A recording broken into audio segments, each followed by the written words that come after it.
अब चलते हैं हम लोग 26 नंबर की तरफ। 26 नंबर क्वेश्चन है, यदि 16 पेंसिल का मूल्य 64 रुपया है तो 144 रुपये में कितने पेंसिल खरीदे जाएंगी। अगर 16 पेंसिल जब हम लोग खरीदते हैं तो हम लोग को दुकानदार को कितना पैसा देना पड़ता है, 64। अगर हम लोग दुकानदार को 144 पैसा यानी कि 144 पैसा देते हैं तो दुकानदार हम लोग को कितना पेंसिल देगा। इसको भी हम लोग सॉल्व करेंगे, इसको हम लोग बना चुके थे, फिर भी हम लोग इसको सॉल्व करने वाले। 26 नंबर को देखिए, 26 नंबर का 16 पेंसिल का मूल्य इक्वल टू 64। तो हम लोग जानेंगे कि एक पेंसिल का दाम कितना है। एक पेंसिल का मूल्य इक्वल टू क्या करेंगे, सबसे पहले देखिए यहाँ पर हम लोग लिखेंगे 64/16। अब हम लोग काटेंगे तो आ जाएगा 4, यानी कि एक पेंसिल का दाम कितना है, 4 रुपया है। तो 16 पेंसिल का दाम कितना हो जाएगा, 64। ये तो हम लोग को समझ में आया, लेकिन यहाँ पर पूछ रहा है कि दुकानदार को हम लोग 144 रुपया देते हैं, तो हम लोग अगर हम लोग 4 से डिवाइड कर दें तो हम लोग को निकल जाएगा आंसर। तो सबसे पहले 144 को हम लोग 4 से डिवाइड करते हैं, यहाँ पर आ जाएगा 12 3 बार में, और यहाँ पर हो जाएगा हम लोग का 2 4 यानी कि 6 कट गया, यानी कि 36 पेंसिल मिलेगा। 144 रुपये में हम लोग कितना पेंसिल मिलेगा, 36 पेंसिल मिलेगा। क्या 36 आंसर में है, तो देख पा रहे हैं 36 पेंसिल, हाँ जी आंसर में है, तो इसको राइट मार देते हैं। अब देखिए 27 नंबर, 45 व्यक्ति किसी काम को 13 दिन में करते हैं, उसी काम को 39 व्यक्ति कितने दिन में समाप्त करेंगे। ये भी इजी क्वेश्चन है, चलिए इसको भी फटाफट बनाते हैं कॉपी में। देखिए क्वेश्चन क्या है, 45 व्यक्ति, ठीक है, 45 व्यक्ति किसी का काम को कितना दिन में पूरा करते हैं, 13 दिन में पूरा करते हैं, ये बोला जा रहा है, ठीक है। तो एक दिन में कितने व्यक्ति काम करेंगे, सबसे पहले देखिए 45 व्यक्ति किसी काम को 13 दिन में करते हैं, तो एक दिन में कितने व्यक्ति काम करते हैं, सबसे पहले यहाँ पर क्या करेंगे 45 गुना 13 कर देंगे, ठीक है, ये समझ में आया, 45 गुना 13। अब उसके बाद हम लोग क्या करेंगे कि 39 व्यक्ति, ठीक है, 39 व्यक्ति कितने दिन में इसी काम को पूरा करेंगे। तो सबसे पहले देखिए यहाँ पर 45 गुना 13 और यहाँ पर हम लोग 39 कर देंगे। 13 से 39 को काटेंगे तो यहाँ पर 3 आएगा, 3 को 45 को काटेंगे तो कितना आएगा 15, तो आंसर आ जाएगा 15 दिन में कंप्लीट करेगा। 39 व्यक्ति 15 दिन में कंप्लीट करेगा, तो यहाँ पर जो है हम लोग का 15 दिन, यही आंसर है। अब देखिए बच्चों 28 नंबर क्वेश्चन है, वर्ग के सभी बाह्य कोणों का योग कितना होता है। तो सबसे पहले देखिए वर्ग एक बनाते हैं, ठीक है, यहाँ पर एक वर्ग बनाते हैं। चलिए इस तरह से ये एक हम लोग का वर्ग है, यानी कि ये हम लोग का एक स्क्वायर है, ठीक है। हम लोग जानते हैं कि ये वाला भुजा और ये वाला भुजा इक्वल होता है, और ये वाला भुजा और ये वाला वर्ग में सभी भुजाएं इक्वल होते हैं। अब हम लोग क्या जानते हैं कि यहाँ पर 90 डिग्री का कोण बनता है, यहाँ भी 90 डिग्री, यहाँ भी 90 डिग्री और यहाँ भी 90 डिग्री कोण बनता है। तो सबसे पहले हम लोग का बाह्य भुजा देखना है, तो यहाँ पर थोड़ा सा लकीर को हम लोग बढ़ा देते हैं और यहाँ पर भी थोड़ा सा लकीर को बढ़ा देते हैं और यहाँ पर भी थोड़ा सा लकीर को बढ़ा देते हैं, ठीक है। हम लोग क्या जानते हैं कि वर्ग के अंतःकोणों का योग कितना होता है। वर्ग के अंतःकोणों का मतलब यहाँ भी 90 डिग्री है, यहाँ भी 90 डिग्री है और यहाँ भी 90 डिग्री, तीनों को जोड़ देंगे तो यहाँ पर 360 होगा जी 360। तो सबसे पहले यहाँ पर हम लोग को पूछा है बाह्य कोण, बाह्य कोण यानी कि वर्ग के बाहर का कोण, वर्ग के बाहर का कोण ये वाला होगा, ठीक है, और ये वाला होगा और ये वाला होगा और ये वाला होगा। तो सबसे पहले देखिए ये वाला जो कोण है, ठीक है, अगर हम लोग एक रेखे को बोले उसके अनुसार भी होगा, या तो आप इस तरह से एल बना हुआ है, ये भी 90 डिग्री का कोण है तो ये भी 90 होगा, ये भी 90 होगा, ये भी 90 होगा और ये भी 90 होगा, यानी कि वर्ग के अंतःकोणों का योग कितना होगा 360। तो वर्ग के बाह्य कोणों का भी योग हो जाएगा 360, समझ में आया। तो यहाँ पर क्या 360 दिया हुआ है, तो इसका आंसर 360 होगा 28। तो देखिए बच्चों 360 डिग्री दिया हुआ है, तो ये हम लोग का सही हो जाएगा, समझ में आया। अब देखते हैं 29 नंबर का, यहाँ पर बोला है 500 का 5% वार्षिक ब्याज की दर से 2 वर्ष का साधारण ब्याज क्या होगा। साधारण ब्याज निकालना है यानी कि एसआई निकालना है। इसको भी सिंपल लैंग्वेज में हम लोग बनाने वाले हैं, देखिए कॉपी में। तो हम लोग क्या जानते हैं, एसआई का फुल फॉर्म क्या होता है, मूलधन गुना दर गुना समय बटा, बताइए 100। मूलधन यानी कि प्रिंसिपल रेट टाइम बटा 100। एसआई यानी साधारण ब्याज सिंपल इंटरेस्ट। पी यानी कि मूलधन हम लोग कितना है, देखिए मूलधन हम लोग का 500 है, दिखाई दे रहा है। चलिए यहाँ पर 500 लिखते हैं। और आर हम लोग का कितना है, आर यानी कि दर, दर कितना है देखिए 5% दिया हुआ है, तो यहाँ पर लिखिए 5%। और टी यानी कि कितना है 2 वर्ष है, और नीचे में 100। 0 0 कटा, 0 0 कटा, बचा क्या 5 बचे 25, 25 दूना 50, तो यहाँ पर हो जाएगा मूलधन हम लोग का 50। तो क्या 50 यहाँ पर दिया हुआ है, जी हाँ दिया हुआ है 50 तीसरा नंबर में, ये आंसर हो जाएगा। तो 29 नंबर, 29 नंबर हम लोग बना चुके थे, आज हम लोग 30 नंबर बनाने वाले हैं। निम्नलिखित में कौन 2D आकृति है, आपको बताना है कि इसमें से कौन सा 2D आकृति, क्या घनाभ है, आयत है, बेलन है, शंकु है। तो चलिए हम लोग सबसे पहले चेक करते हैं। हम लोग जानते हैं कि 2D आकृति जिसमें होता है उसमें 2 चीज देखे जाते हैं, एक तो लंबाई, ठीक है, लंबाई और चौड़ाई। जिसमें 2 चीज होगा वो हम लोग का 2D आकृति होगा। तो देखिए घनाभ में तो हम लोग का क्या होता है, लंबाई चौड़ाई और ऊंचाई होता है, तो ये तो 2D आकृति नहीं है। तो घनाभ कौन सा आकृति होगा, वो 3D आकृति, 3D आकृति। तो 3D आकृति में क्या होता है, लंबाई चौड़ाई ऊंचाई प्लस त्रिज्या भी होता है, ये 3D आकृति का पहचान है। तो सबसे पहले देखिए यहाँ पर घनाभ भी नहीं होगा, आयत, हाँ आयत होगा, आयत में लंबाई और चौड़ाई होता है, ठीक है। बेलन में तो हम लोग का लंबाई चौड़ाई और त्रिज्या भी होता है, ऊंचाई भी होता है, शंकु भी नहीं होगा। तो इसका जो राइट आंसर होगा आयत होगा।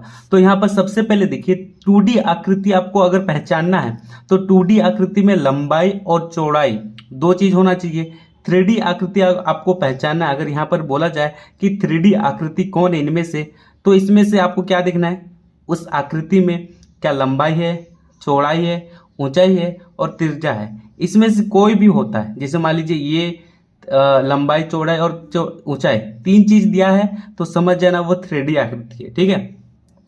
अगर यहाँ पर ऊंचाई नहीं दिया गया है, लंबाई चौड़ाई और त्रिज्या दिया गया है, 3 चीज दिया गया है, तो समझ जाना वो 3D आकृति है। समझ में आया। अगर लंबाई और चौड़ाई दिया रहेगा तो वो कौन सा आकृति होगा, 2D आकृति होगा। अब देखिए बच्चों 31 नंबर का क्वेश्चन है, नामांकित में कौन ऑयलर सूत्र है, ऑयलर सूत्र इसमें से कौन है वो हम लोग को बताना है। तो देखिए इसमें जो राइट है वो 1 नंबर F + V = E + 2। इसका मतलब क्या होता है, चलिए हम आपको बताते हैं। F ये वाला सही होगा, ठीक है। पहला नंबर F + V = E + 2। तो F का मतलब क्या होता है, हम लोग जानते हैं फलक, ठीक है, फेस, फलक। V का मतलब होता है शीर्ष यानी कि वर्टेक्स इंग्लिश में बोलते हैं। और E का मतलब होता है एज यानी कि किनारा, किनारा। तो यहाँ पर हम लोग को अगर दिया गया है फलक दिया हुआ है, शीर्ष दिया हुआ है, अगर किनारा नहीं दिया है तो इस फॉर्मूले की मदद से हम लोग निकाल सकते हैं। जैसे मान लीजिए यहाँ पर फलक हम लोग को 10 दे दिया गया है, शीर्ष हम लोग को 5 दे दिया गया है और किनारा हम लोग को नहीं दिया गया है, तो हम लोग इस फॉर्मूले की मदद से निकालेंगे। तो इसको हम लोग क्या कहते हैं, ऑयलर सूत्र कहते हैं बच्चों, ये याद रखिए, ये वाला को समझ में आया। अब चलते हैं 32 नंबर। 32 नंबर का क्वेश्चन है, एक समचतुर्भुज का क्षेत्रफल ज्ञात कीजिए जिसके विकर्ण की लंबाई क्रमशः 24 सेंटीमीटर और 10 सेंटीमीटर है। तो सबसे पहले हम लोग 32 नंबर को सॉल्व करते हैं। 32 नंबर में बोला है कि यहाँ पर विकर्ण है, ठीक है। सबसे पहले देखिए विकर्ण दिया हुआ है, विकर्ण की लंबाई कितना है 24 सेंटीमीटर। तो यहाँ से लेकर यहाँ तक एक विकर्ण टाने, इसकी जो लंबाई है वो कितना दिया है 24 सेंटीमीटर, और इस विकर्ण की जो लंबाई दिया हुआ है 10 सेंटीमीटर दिया हुआ है, ठीक है।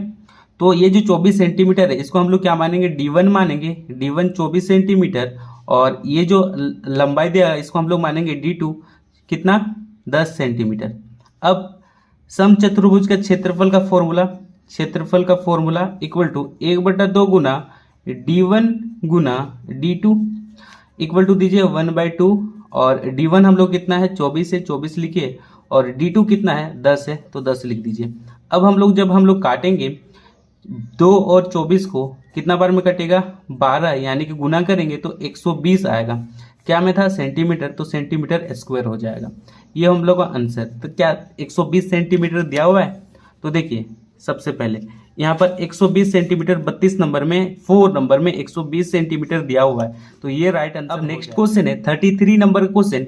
यदि किसी समलंब चतुर्भुज की समांतर भुजाएं क्रमशः 6 सेंटीमीटर 8 सेंटीमीटर है तथा ऊंचाई 5 सेंटीमीटर है तो समलंब चतुर्भुज का क्षेत्रफल क्या होगा। यानी कि हम लोग को समलंब चतुर्भुज का क्या करना है, क्षेत्रफल निकालना है। तो चलिए हम लोग फटाफट अपने कॉपी में निकालते हैं 33 नंबर। तो देखिए बच्चों, ये एक समलंब चतुर्भुज है और ये भुजा की जो लंबाई है वो 6 सेंटीमीटर है और इस भुजा की लंबाई 8 सेंटीमीटर है, ठीक है। और यहाँ पर एक ऊंचाई दिया गया है, ये हम लोग का 5 सेंटीमीटर है। अब यहाँ पर हम लोग को फॉर्मूला बैठाना है समलंब चतुर्भुज का फॉर्मूला। तो समलंब चतुर्भुज का क्षेत्रफल कितना होता है बताइए, 1/2 गुना समांतर भुजाओं का योग, यानी कि हम यहाँ पर डायरेक्ट योग लिख दे रहे हैं, समांतर भुजाओं का योग। यहाँ पर समांतर भुजाओं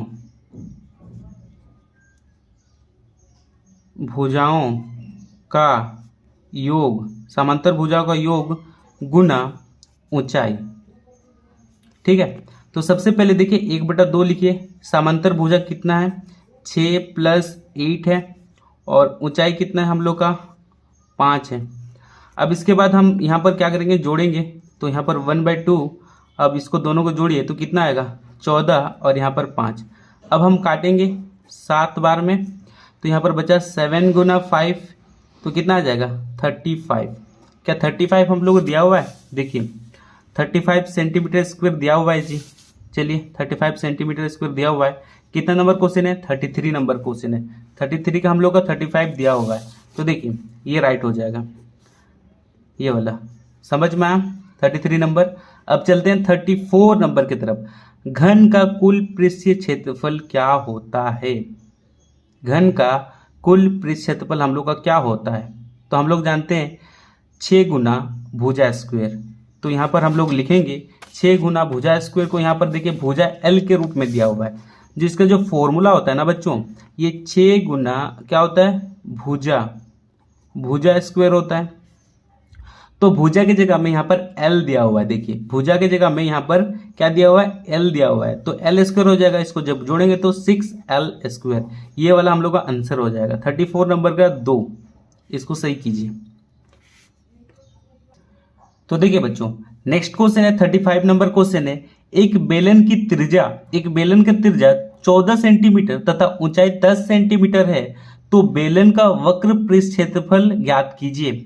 तो सबसे पहले देखिए एक बेलन हम बना ली। यहाँ पर एक बेलन का जो त्रिज्या है यहाँ से लेकर यहाँ तक, ठीक है, यहाँ से लेकर यहाँ तक कितना सेंटीमीटर है 14 सेंटीमीटर। और ऊंचाई जो है, ठीक है, यहाँ से लेकर बना देते हैं ऊंचाई कितना है बताइए, ऊंचाई हम लोग का है 10 सेंटीमीटर है।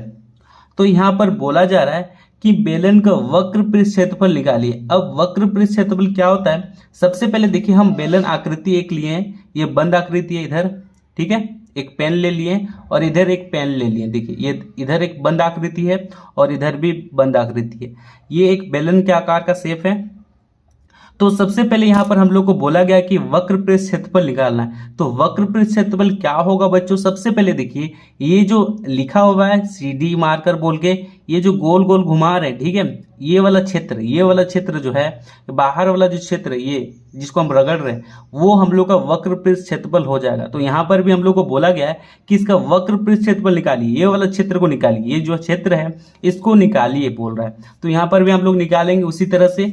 चलिए यहाँ पर क्या क्या दिया हुआ है, ऊंचाई दिया हुआ है, ठीक है, ऊंचाई दिया हुआ है कितना 10 सेंटीमीटर और त्रिज्या हम लोग को दिया हुआ है 14 सेंटीमीटर।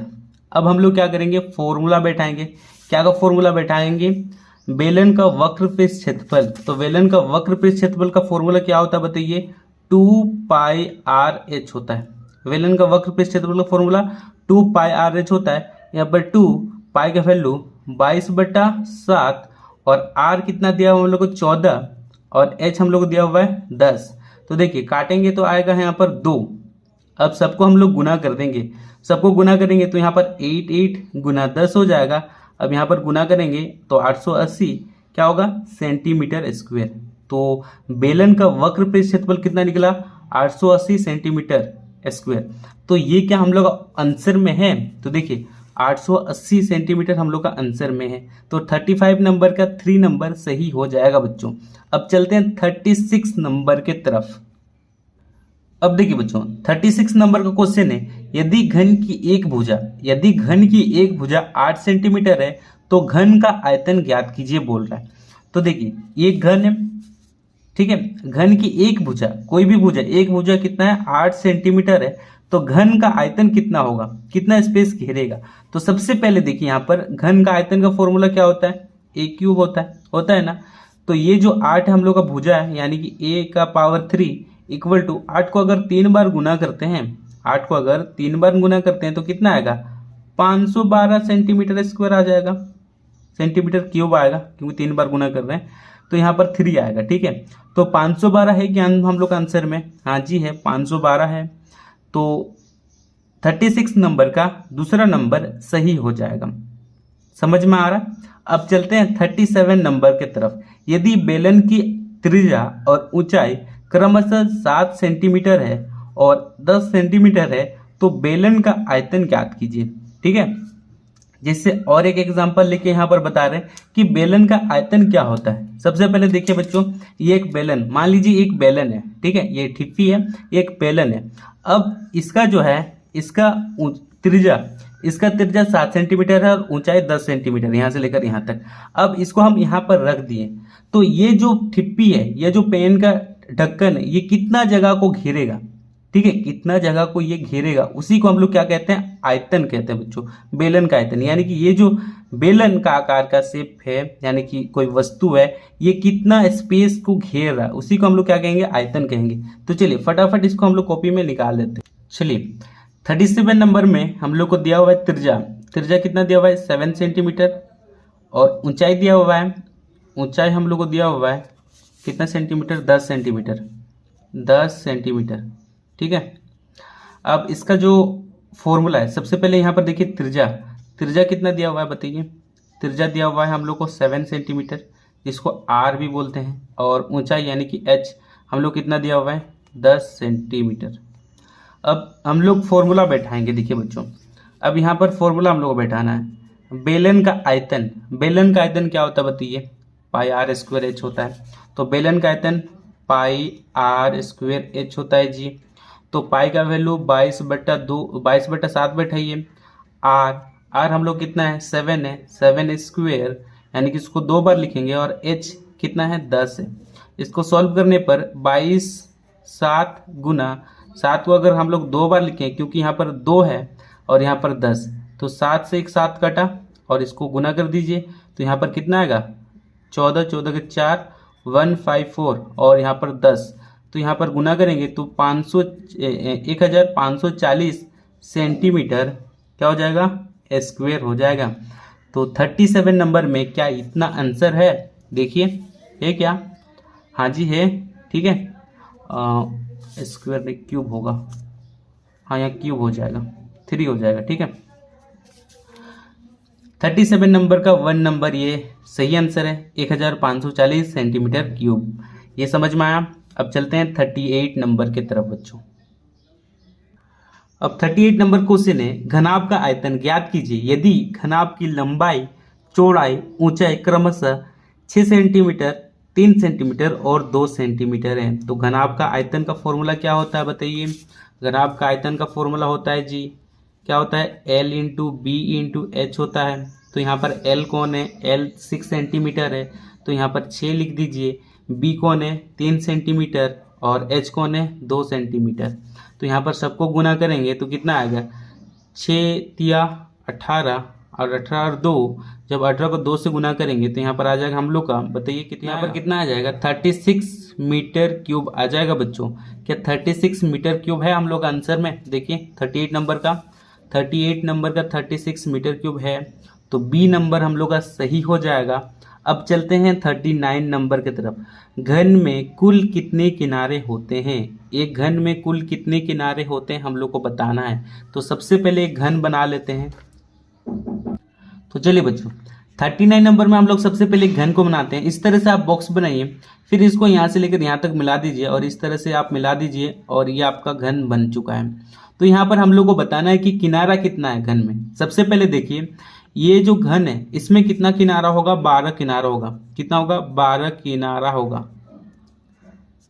अब गिनते हैं, देखिए ये वाला फर्स्ट 1 2 3 4, नीचे में 4, 8 हुआ, 9 10 11 12, कितना को किनारा हुआ? 12 किनारा हुआ। अगर आपको घन से पूछे कि घन में कुल कितने शीर्ष हैं तो शीर्ष बताना है आपको कितना होगा। चलिए गिनते हैं। ये पहला शीर्ष, ये दूसरा शीर्ष, ये तीसरा, ये चौथा, ये पांचवा, छठा, सातवां, आठवां, यानी कि 8 गो शीर्ष है। अगर आपको पूछे कि घन में कितना शीर्ष है तो बताना है 8 गो शीर्ष है। ठीक है। और कितना गो फलक है? ये पहला, दूसरा, तीसरा, चौथा, पांचवा, छठा, यानी कि 6 गो फलक है। कितना फलक है? 6 फलक है। इसको भी अपनी कॉपी में लिख लीजिए बच्चों। घन में 12 किनारा होता है, घन में 8 शीर्ष होता है और 6 फलक होता है। ठीक है। अब चलते हैं हम लोग 40 नंबर की तरफ। 40 नंबर का जो क्वेश्चन है यहाँ पर पूछा गया है, इसका राइट आंसर कितना हो जाएगा? 12 हो जाएगा। ठीक है। 40 नंबर में 4 का मिलान चिन्ह ज्ञात कीजिए। 4 का मिलान चिन्ह क्या होगा? ये वाला होगा। अगर यहाँ पर 5 का मिलान चिन्ह बोलता है तो आप कैसे बनाते हैं? तो 5 का जो मिलान चिन्ह होता है ये इस तरह से होता है, ये 1 लकीर, 2 3 4 और यहाँ पर ये 5, ये 5 का मिलान चिन्ह है। ठीक है, समझ में आया? अगर मान लीजिए आपको यहाँ पर 10 का मिलान चिन्ह बनाना, 10 का मिलान चिन्ह यहाँ पर आपको दिया रहता तो आप कैसे बनाते 10 का मिलान चिन्ह? तो यहाँ पर सबसे पहले कैसे बनाएंगे 10 का मिलान चिन्ह? 1 2 3 4 और ये 5 हो गया, फिर 1 2 3 4 और फिर ये 5, ये हो गया 10 का मिलान चिन्ह। अगर इस तरह का ऑप्शन आए तो इसको इस तरह से आप बना सकते हैं। अब नेक्स्ट क्वेश्चन 41 नंबर का, वर्ग अंतराल 30 और 40 का वर्ग चिन्ह ज्ञात कीजिए। हम लोग क्या करना है यहाँ पर? वर्ग चिन्ह ज्ञात करना है बच्चों, ध्यान से देखिए। तो 41 नंबर को हम लोग सॉल्व करते हैं अपनी कॉपी में। 41 नंबर को, तो यहाँ पर 2 को संख्या दिया हुआ है, एक 30 दिया हुआ है और एक 40 दिया हुआ है। इसमें से कौन बड़ा है? 40 बड़ा है। तो 40 को हम लोग बोलेंगे उच्च सीमा बोलेंगे। उच्च सीमा किसको बोलेंगे? 40 को। और निम्न सीमा किसको बोलेंगे? निम्न सीमा 30 को। अब हम लोग को क्या करना है? वर्ग चिन्ह निकालना है बच्चों। क्या निकालना है? वर्ग चिन्ह। तो लिखिए यहाँ पर वर्ग चिन्ह। तो वर्ग चिन्ह निकालने का क्या फॉर्मूला है? उच्च सीमा जोड़ निम्न सीमा। उच्च सीमा कितना है? 40 है, प्लस निम्न सीमा कितना है? 30 है। हम लोग क्या करेंगे? उच्च सीमा और निम्न सीमा को जोड़ देंगे और 2 से भागा दे देंगे। तो सबसे पहले देखिए यहाँ पर हम लोग जोड़ेंगे तो कितना आएगा? 70, 70 2 और डिवाइड करेंगे तो आ जाएगा हम लोग का 35। समझ में आया? अगर आपको वर्ग चिन्ह निकालने का है तो फॉर्मूला क्या है? उच्च सीमा और निम्न सीमा को जोड़ देना है बटा 2। इसको हम लिख भी देते हैं, देखिए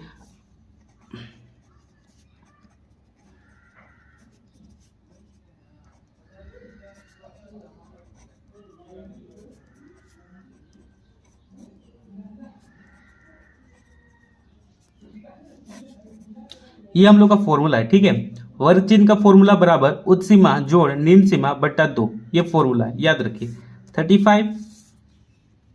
तो देखिए बच्चों 42 नंबर का जो क्वेश्चन दिया हुआ है, वर्ग अंतराल 20 30 की माप क्या होगा? हम लोग को बताना है। क्या 10 20 30 या 25 होगा, वो हम लोग को बताना है। तो चलिए सबसे पहले देखिए यहाँ पर 20 और 30 दिया हुआ है, तो यहाँ पर उच्च सीमा किसको लेंगे? 30 को। उच्च सीमा हम लोग किसको लेंगे? 30 को लेंगे। और निम्न सीमा हम लोग 20 को लेंगे। बड़ा, इसमें से बड़ा कौन है? 30 है, तो वो उच्च सीमा हो जाएगा। छोटा कौन है? 20 है, तो निम्न सीमा 20 हो जाएगा। तो माप का फॉर्मूला क्या होता है? उच्च सीमा घटाओ निम्न सीमा। अब हम लोग क्या करेंगे, 30 में से 20 को घटाएंगे तो आ जाएगा हम लोग का 10। तो माप जब भी बोलेगा क्या करना होगा, माइनस करना होगा। तो 10 आंसर हम लोग आ गया। क्या 10 क्या दिया हुआ है? हाँ जी दिया हुआ है 42 नंबर का, ये सही हो गया। अब 43 नंबर का क्वेश्चन है, आंकड़ों के सबसे बड़े एवं सबसे छोटे परीक्षणों के अंतर को क्या कहते हैं? तो क्या कहते हैं? परिसर कहते हैं बच्चों। 43 नंबर का अगर परिसर ऑप्शन में दिया हुआ है, परिसर, परिसर, तो परिसर में टिक मारिएगा, ठीक है। देखिए नेक्स्ट वीडियो में परिसर दिया हुआ है, तो ये हम लोग का सही आंसर हो जाएगा। 44 नंबर क्वेश्चन है, वृत्त आलेख का दूसरा नाम क्या है? आयत चार्ट, पाई चार्ट, धन चार्ट, इनमें से कोई नहीं। तो यहाँ पर राइट आंसर है पाई चार्ट। नेक्स्ट क्वेश्चन है, दो सिक्कों को एक साथ उछलने से हमें कुल कितने परिणाम प्राप्त होंगे? अगर हम लोग दो को सिक्का लेते हैं, 45 नंबर में बोला गया है कितना को सिक्का? 2 को सिक्का। 45 नंबर में 2 को सिक्का, ये पहला सिक्का है, ये दूसरा सिक्का है। 2 को सिक्का अगर उछालेंगे तो क्या हम लोग को प्राप्त होगा? तो अगर हम लोग 2 को सिक्का को एक ही साथ उछालें, ठीक है, तो पहले सिक्का में हेड आया तो दूसरा सिक्का में भी हेड आएगा, ये पहला परिणाम हुआ। अगर फिर से हम लोग उछाल रहे हैं तो पहला सिक्का में क्या आएगा? हेड आएगा, दूसरा सिक्का में टेल आएगा, ये हो सकता है। तीसरा हम लोग आएगा, या तो इसको उछालेंगे तो ये टेल आएगा या तो ये हेड आएगा। तीसरा हो सकता है या तो ये भी टेल आया तो ये भी टेल आया, यानी कि 4 को परिणाम होगा। ये 1 2 3 4 4 को परिणाम होगा, या तो हेड हेड आएगा, या तो हेड टेल आएगा, या तो टेल हेड आएगा, या तो टेल टेल आएगा। तो ये हम लोग का 4 दिया हुआ है, हाँ जी दिया हुआ है, 4 आंसर हो गया। अब देखिए 46 नंबर का, जब एक पासे को फेंका जाता है तो उसके सतह पर सम संख्याओं के आने की प्रयिकता क्या होगी? प्रयिकता हम लोग को निकालना है। तो सबसे पहले 46 नंबर का हम लोग कॉपी में सॉल्व करते हैं। चलिए, एक पासा गोटी में हम लोग जानते हैं कि 1 नंबर होता है, 2 नंबर होता है, 3 नंबर, 4 नंबर, 5 नंबर, 6 नंबर तक होता है। ये जानते हैं 1 2 3 4 5 6 नंबर तक होता है।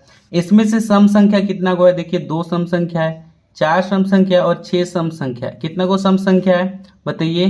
3 को सम संख्या है। और टोटल नंबर कितना है? 1 2 3 4 5 6 को है, तो यहाँ पर 6 लिखेंगे। जब इसको हम लोग काटेंगे तो आएगा 1/2। तो यहाँ पर क्या 1/2 दिया हुआ है? 1/3, 2/3, 1/2, हाँ जी दिया हुआ है। तो 3 नंबर इसका राइट आंसर हो जाएगा, 3 नंबर, ठीक है। अब 47 नंबर का जो क्वेश्चन है, यहाँ पर क्या बोला गया है, थोड़ा सा हम बना लेते 47 नंबर को। यहाँ पर देखिए, तो देखिए बच्चों, यहाँ पर बोल रहे हैं कि एक थैली में 4 नीली गेंदे, 2 हरी और 5 काली गेंदे। तो देखिए सबसे पहले एक थैली है और इस थैली में 4 1 2 3 4 नीली गेंद है और 2 हरी गेंद है और 5 काली गेंद है। अब यहाँ पर बोला गया है कि थैला में ठीक है, थैला के अंदर बिना देखे एक गेंद निकाली जाती है। इसमें से एक गेंद हम लोग निकालते हैं। इसकी क्या प्रयिकता है कि निकाली गई गेंद पीली होगी? जब हम लोग यहाँ पर हाथ डाल के क्या कर रहे हैं, एक गेंद को निकाल रहे हैं, तो यहाँ पर क्वेश्चन में बोल रहा है कि वो जो गेंद है वो पीला कैसे होगा? ठीक है, पहला पीला वाला गेंद निकला तो ये तो हो नहीं सकता, क्योंकि थैला में हम लोग का कितना प्रकार का गेंद है? 3 प्रकार का गेंद है।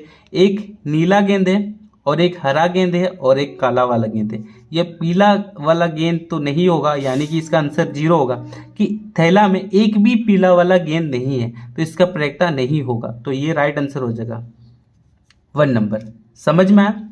अब देखिए मूल बिंदु का निर्देशांक क्या होगा? एक मूल बिंदु का निर्देशांक 0 0 होता है, ठीक है। तो ये राइट हो गया आंसर। जैसे आप यहाँ पर इस तरह से एक ड्रॉ करते हैं तो ये बीच में जो हम लोग का बनता है 0 और 0 बनता है, x और y, ठीक है। नेक्स्ट जो है बिंदु -3 और -4 किस चतुर्थांश में होंगे? अब यहाँ पर चतुर्थांश पूछा गया है, तो सबसे पहले इस तरह से बनाइए, इस तरह से बनाइए। और इसको हम लोग बोलते हैं फर्स्ट चतुर्थांश, इसको हम लोग बोलते हैं द्वितीय चतुर्थांश, इसको तृतीय चतुर्थांश और इसको फोर्थ चतुर्थांश। ये x और ये x और ये y और ये y। तो सबसे पहले हम लोग जानते हैं कि फर्स्ट चतुर्थांश में क्या होता है? प्लस प्लस वाला पार्टी सब आता है, प्लस प्लस वाला पार्टी इसमें आता है। देखिए इसमें आएगा आपका माइनस और प्लस वाला पार्टी आएगा। थर्ड चतुर्थांश में कौन वाला पार्टी आएगा बताइए? कौन वाला पार्टी आएगा? माइनस माइनस है, तो यहाँ पर माइनस और माइनस वाला पार्टी आएगा। और फोर्थ चतुर्थांश में प्लस और माइनस वाला पार्टी आएगा, ठीक है। तो सबसे पहले देखिए, अगर यहाँ पर इसको हम क्वेश्चन में बनाएं तो यहाँ पर इस तरह क्वेश्चन बनेगा, -2 और एक 2 यहाँ पर बनाएंगे, 1 और 2 यहाँ पर बनाएंगे, -2 और -4, -2 और -4 यहाँ पर सब माइनस माइनस आ रहा है, यहाँ पर एक होगा 2 और एक आएगा 4 -4। तो -2 और -2 यहाँ पर दिया हुआ है, यानी कि -3 माइनस माइनस वाला है। देखिए माइनस माइनस वाला पार्टी कहाँ पर आ रहा है, यहाँ पर थर्ड चतुर्थांश में माइनस माइनस वाला पार्टी आ रहा है। इसमें तो माइनस प्लस वाला आया, इसमें प्लस प्लस वाला आया, इसमें माइनस प्लस वाला आया। समझ में आ रहा है? ये कौन से चतुर्थांश में होगा, ये तृतीय चतुर्थांश में होगा। अब यहाँ पर बोला गया है बिंदु ए 2 - 5 में कोटि का मान क्या है। कोटि निकालना है बच्चों, एकदम आसान है। सबसे पहले देखिए यहाँ पर 2 और यहाँ पर -5 दिया गया है, तो 2 को जो हम लोग क्या बोलते हैं, भुज बोलते हैं। क्या बोलते हैं? भुज बोलते हैं। और 5 को हम लोग क्या बोलते हैं, कोटि बोलते हैं। ठीक है, कोटि। जैसे यहाँ पर x और y देते हैं, तो पहले x वाला पार्टी को जो हम लोग क्या बोलते हैं, भुज बोलते हैं, और y वाला पार्टी को क्या बोलते हैं, कोटि बोलते हैं बच्चों। अगर यहाँ पर आपको पूछता कोटि के जगह भुज, बिंदु ए 2 और 5 में भुज का मान क्या है, तो आप क्या लिखते हैं, 2 लिखते हैं। कोटि बोला तो पीछे वाला को लिखना है, अगर भुज बोलेगा तो आगे वाला संख्या जो दिया हुआ उसको लिखना है। समझ में आया? तो 50 नंबर तक आज हम लोग का कंप्लीट हो चुका है मॉडल क्वेश्चन नंबर। अगर वीडियो अच्छा लगा तो वीडियो को जरूर लाइक कीजिए, अपने दोस्तों को शेयर कीजिए। मिलते हैं नेक्स्ट क्वेश्चन, यानी कि नेक्स्ट मॉडल क्वेश्चन जो है साइंस का आने वाला है। ठीक है।